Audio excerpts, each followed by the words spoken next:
heure, on s'est parlé de valeur. On a parlé à quel point que tu as une valeur dans les yeux de Dieu. Comment que, quand Jésus a dit que vous étiez perdus, quand on dit quelque chose est perdu, c'est que juste qu'il y a plusieurs objets, il y a plusieurs personnes, ils sont juste plus là. C'est pas, on n'a jamais eu une relation avec ces personnes-là où ces objets-là, ils ont passé dans notre vie, une canne vide de soupe ou quelque chose, puis on le voit plus. OK? C'est pas important. Mais il y a certaines personnes qui sont perdues, qui avaient une valeur pour nous, des amis, des êtres chers. Il y avait certains objets qui valaient quelque chose. C'était des souvenirs, c'était des personnes, des choses qui représentaient quelque chose dans ta vie. Et un jour, il était perdu et tu l'as cherché et tu ne l'as pas trouvé. Et Jésus a regardé le monde et il dit, ce monde-là est perdu. Pourquoi perdu? Parce qu'ils ont une valeur pour moi. Une grande valeur.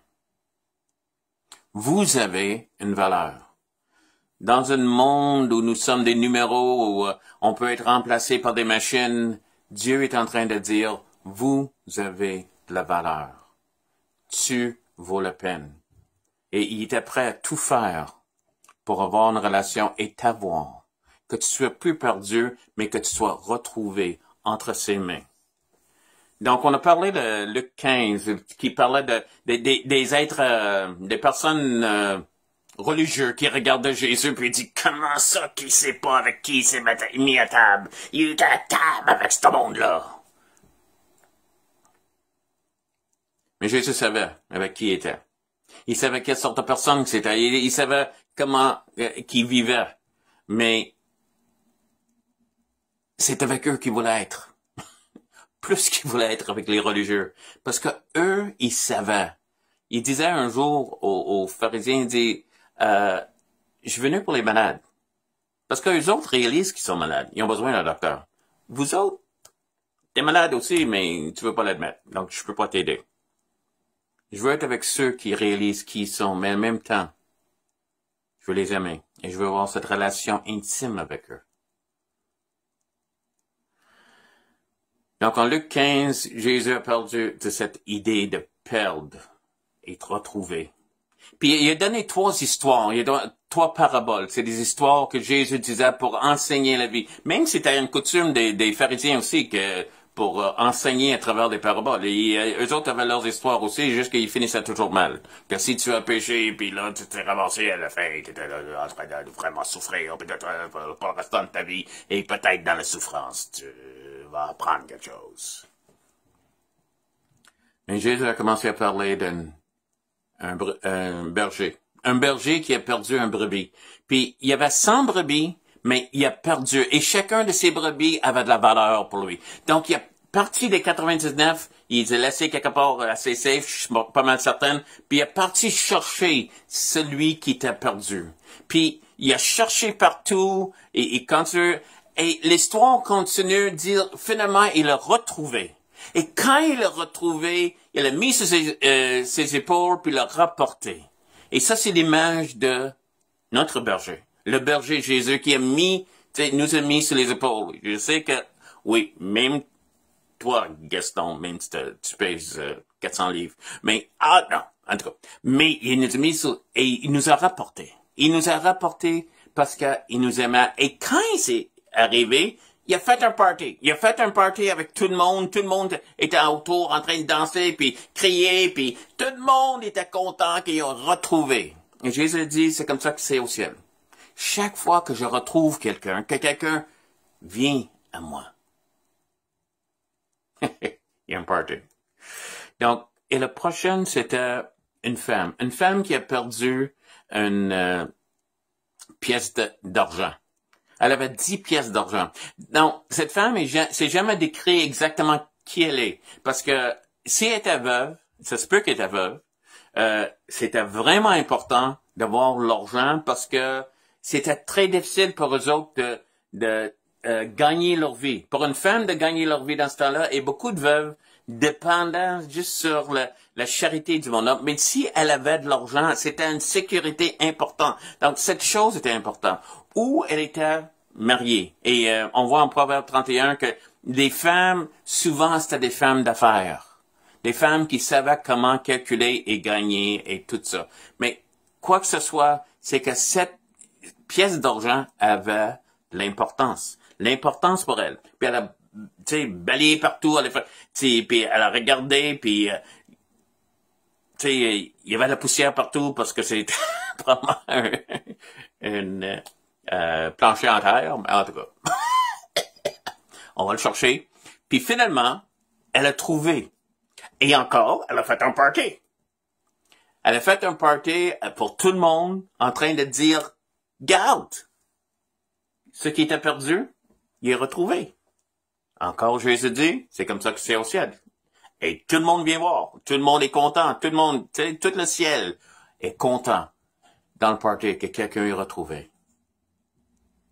Et la troisième histoire, Jésus a dit pour illustrer, il y avait un homme qui avait 2 fils. Et le plus jeune de ces 2 fils-là a dit à son père, Père, t'as de l'air en forme. Donc, je veux pas attendre que tu crèves. Je veux mon argent. Donne-moi donc mon héritage maintenant. Et le père l'a fait. Parce qu'il l'aimait. Je pense qu'ici, on voit un peu qu'est-ce que Dieu a fait avec la volonté libre. Il a laissé l'homme à lui-même. Tu le veux? Prends-les. Puis on a pris la terre. Ça dépend de qui vous êtes, mais il y a des problèmes. En tout cas, il est parti. Il est parti dans un pays lointain, ça dit. Maintenant, peut-être c'était loin géographiquement, on n'est pas certain, mais lointain aurait pu dire aussi, pour les Juifs, si c'est un pays loin, c'était simplement un pays en dehors de nos croyances, en dehors de ce qu'on croit. Et là, t'es parti de loin. Autrement, t'as changé de croyance, t'as été dans une place où ils croient pas comme nous, et parce que tu veux être libre. Ici, en tout cas, il y avait certaines lois, même les lois de la société étaient sévères, et tu allais dans une place où tu pouvais être plus libre. Et il y avait de l'argent, et il a commencé à dépenser son argent. Il y avait des amis, tout le monde venait autour de lui, il payait la traite à tout le monde, puis tout ça, puis un jour, il y avait plus d'argent. Et il y avait plus d'amis. Et comment c'est que les amis restent aussi longtemps que t'as l'argent. Mais après que t'as pas d'argent, trouve quelqu'un. Il est dans un pays lointain, il sait pas quoi faire. Il va travailler pour un fermier et il nourrit des cochons. Faut que tu comprennes qu'est-ce qui se passe ici. Lui, t'es élevé juif. Les Juifs étaient connus comme ceux qui touchent pas. Touchent pas. Veut rien savoir des cochons. Un cochon, c'est la pire chose. Ça va avec les lois de Moïse, où on n'avait pas de droit d'en manger. Et une des raisons dans ce temps-là qu'on ne mangeait pas parce qu'il y avait tellement de bactéries et Dieu voulait les protéger. Mais, ils ont pris ça à cœur. Ils ont manqué à d'autres places, mais ça, ils l'ont gardé longtemps, puis ils touchaient pas des cochons, font pas des cochons, puis... Et ce jeune pauvre est dans un trou quelque part, en train de nourrir des cochons, en train de regarder la nourriture de ces cochons-là, et dire, j'aimerais peut-être c'est bon, ça. Et quand il était rendu à ce point-là dans sa vie, tout d'un coup, il a une idée brillante. Il est en train de travailler. Hein? Il est plus un fils noble. Il est juste pas un prince. Il est en train de travailler comme tout le monde. Tant qu'à travailler, je sais que ceux qui travaillent pour mon père mangent bien. Tant qu'il dit, je vais aller travailler pour mon père. Je vais chercher, je vais le supplier d'avoir un job. Pas être son fils, parce que je mérite plus d'être son fils. Mais non plus, est-ce qu'il est en train de dire, je me sens mal de qu'est-ce que j'ai fait. Je me sens mal que j'ai perdu l'argent, je me sens mal que j'ai dans le trou. J'ai juste décidé, je vais retourner. Que pour moi, il a faim. Il est pas en train de repentir. Mais en chemin, il fait un speech. Il est en train de dire, mon père, j'ai péché contre toi, j'ai péché contre Dieu. Il est en train de préparer une speech, il est en train de se promener. Puis Maintenant, l'histoire switch sur le père. Et le père est en train de regarder pour son fils. Et c'est pendant qu'il était de loin, il le veut. C'est comme si le moment que le fils a décidé, le père était prêt.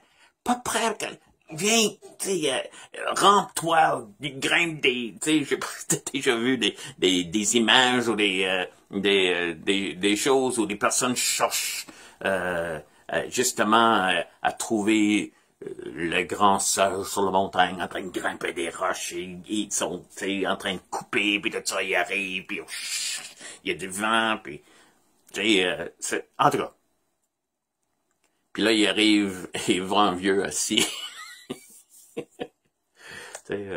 En lotus devant un feu, en tout cas.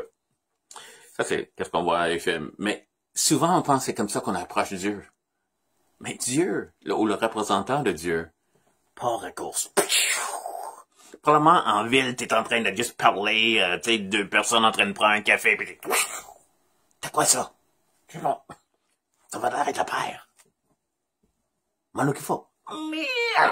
Et il est en train d'aller, puis et le fils finalement il voit, mais on dit, mon speech, puis il commence à dire le speech. Puis le père lui jette sur le cou, et ça dit qu'il commence à l'embrasser en français. Dans l'original, il est en train de dire, il est en train d'embrasser, puis embrasser, et probablement le fils est en train de dire, j'ai un speech, respectez mon speech, mon père. Il était tellement content. Il était en train de danser puis de prendre. Parce que son fils qui était perdu est revenu. Et là, le père dit, emmène le linge, on va le laver puis on va l'habiller. Il est encore loin. Puis il réétablit comme prince. Oubliant qu'est-ce qui est en arrière. Effaçant qu'est-ce qui était en arrière. Enlever le cochon, enlever toutes ces choses. Oh, une chose, pendant qu'il était couvert de cochon, le père l'a embrassé. Oublie pas, c'est un juif, le père. OK? Il s'en fichait. Tellement il est rempli d'amour qu'il a pris le cochon dans ses bras, puis l'aimait, puis et peut-être toi, tu penses voir rien, que toi, le père pourra jamais, mais je te garantis, il est tellement rempli d'amour que le moindre personne qui veut juste revenir, il condamnera jamais, il traitera jamais comme le monde te traitera. Mon père embrasse tes cochons. Il embrasse tout le monde. Il m'a embrassé. Il s'en fiche du reste. Habille-le. On va le cacher. On va le couvrir. On va le pardonner. Mets-lui une bague. Il y en a qui traduction qui dit une bague en or. Mais c'était une bague qui représentait la famille, avec laquelle il pouvait acheter au nom du Père. Autrement, il était rétabli même son droit d'achat. Mais des souliers ses pieds, parce que les pauvres certains, si tu étais nu-pied, tu étais pauvre. Ça se peut qu'il y avait des pauvres qui avaient sandales, mais des personnes nu-pieds. Et puis il dit non, on va l'habiller. Il l'a ramené à la maison.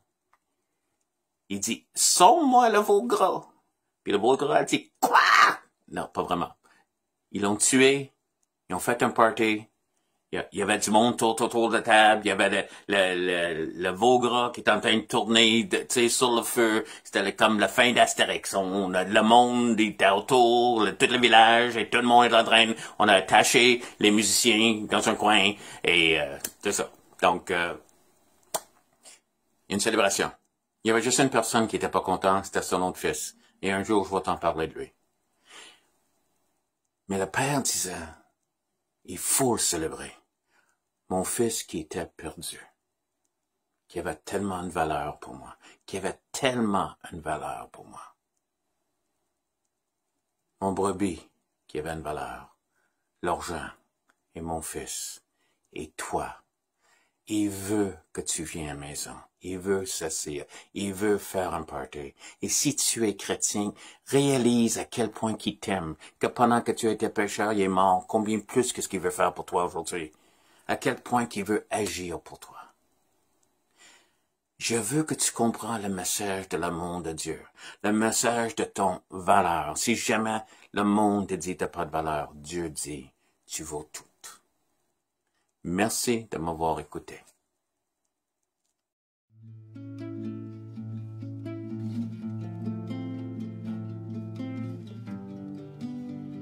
quand on cherche sincèrement, il y a des réponses qui s'offrent à nous. Comment peut-on concevoir, accepter que toutes les autres... OK. Est-ce que quelqu'un d'autre a une réponse? Écoute, Non plus, je ne suis pas 100% avec ça. c'est la réponse. Qu'est-ce que vous pensez? J'avais pas de réponse. As-tu d'autres idées? J'ai une réponse. On t'invite à rejoindre. Et si tu as des questions, tu peux les poser. Mais Dieu t'aime. Rappelle-toi, ça, c'est la conclusion qu'on a. Et il veut rencontrer tes besoins. Puis la parole nous dit que Dieu ne rejette pas un cœur brisé puis un esprit contrit.